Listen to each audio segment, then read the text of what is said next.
Ôi em hãy về đi, xin trả lại em những gì đầu môi em trao.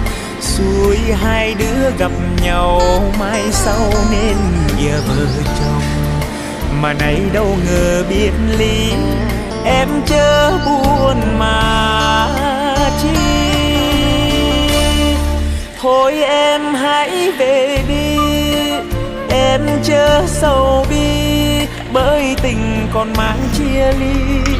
Rồi khi mới gặp em yêu thật đậm đà.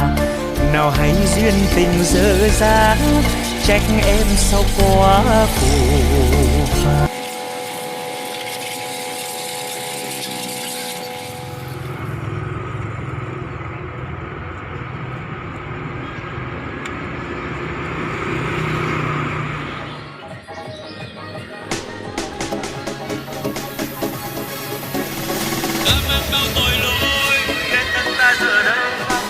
Sống không nhà không người, ta mang bao tội lỗi, người ơi ta đâu còn chi, xin hãy tránh xa kiếp nọ.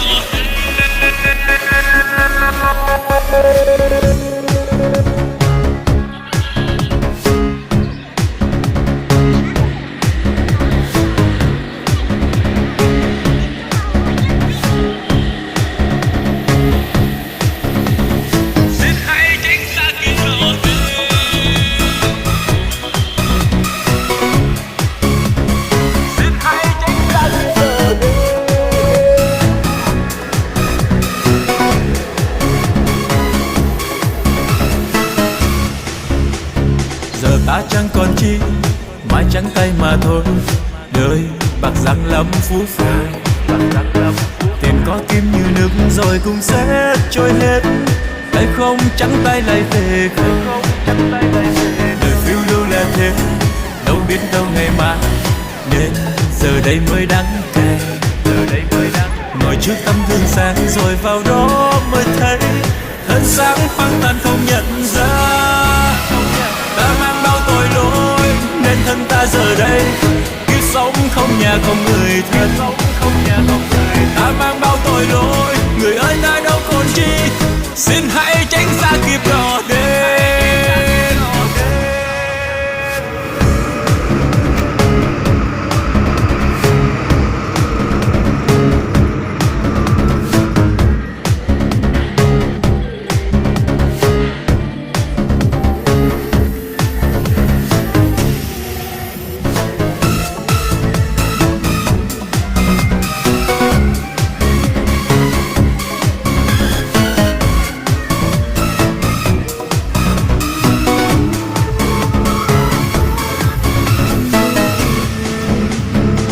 Ta chẳng còn chi, mãi trắng tay mà thôi. Đời bạc răng lắm phú phàng, tiền có kim như nước rồi cũng sẽ trôi hết. Tay không trắng tay lại về không, đời phiêu lưu là thế, đâu biết đâu ngày mai.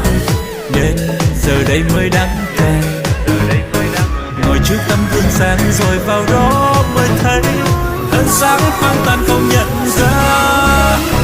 Ta mang bao tội lỗi nên thân ta giờ đây kiếp sống không nhà không người thân. Ta mang bao tội lỗi, người ơi ta đâu còn chi, xin hãy tránh xa kịp đỏ đêm. Ta mang bao tội lỗi nên thân ta giờ đây kiếp sống không nhà không người thân. Ta mang bao tội lỗi, người ơi ta đâu còn chi, xin hãy tránh xa kịp đỏ